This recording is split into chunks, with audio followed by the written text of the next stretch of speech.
Hello guys, so in today's video Romella and me went to Cologne to see the Kölner Dom. The Kölner Dom is actually the tallest church in the whole world and the second biggest in Europe in general. Yeah, we spent the day there. We also went to a Nepalese restaurant after that and just enjoyed the sunny weather in Cologne. So guys, mag-explore muna kami dito and samahan nyo kaming mag-explore dito. Syempre, alam nyo na.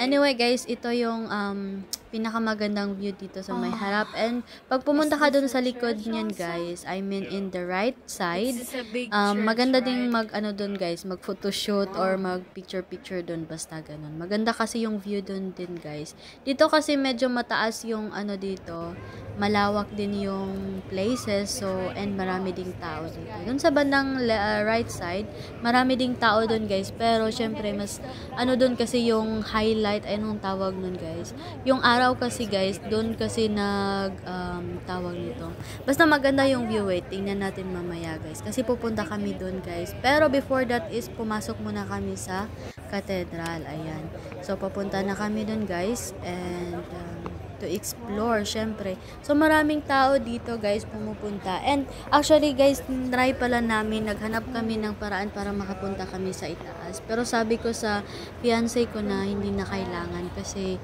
baka magabihan na kami guys uuwi. Papunta pala dito guys, medyo malayo kasi yung place namin. By train kami pumunta dito. And anyway guys, this time is nagbigay ako ng konting ayan, sa Philippines tayo naglagay. Sabi ko sa Germany ba ako maglagay, sabi ng fiancé ko na hindi, sa Philippines ka maglagay. So ayan, sa Philippines ako naglagay ng flag. Muntik na ako naglagay dun sa kabilang flag kasi medyo magka-same yung natin guys, flag natin. So anyway, pumunta na kami dito sa my right side ng cathedral. Ayan, as you can see, marami ding tao dito guys kasi nga napakaganda ng view din dito. Ayan, most of mga tourists dito picture.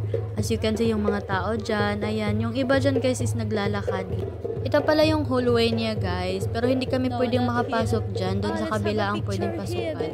Ayan, doon. Pero nagpa-picture pala kami dito guys ng fiancé ko kasi napakaganda ng view din dyan. So ayan, papasok na kami.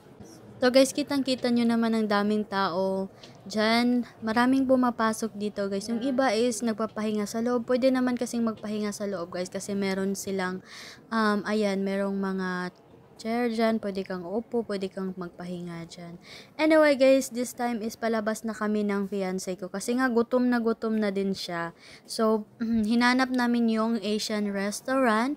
Pero yung nakita namin is Nepal restaurant. So, Asian din naman yung Nepal. Pero wala kaming nakita ditong Philippine food or Philippine restaurant, guys. So, diba? Find Asian restaurant. And this in the left pa, guys. We're going there. Yeah. So, well ready here.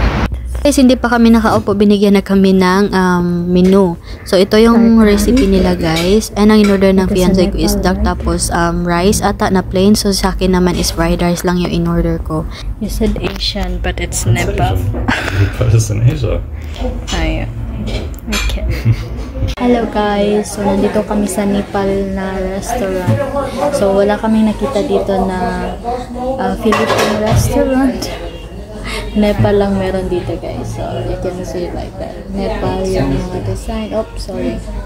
So diba?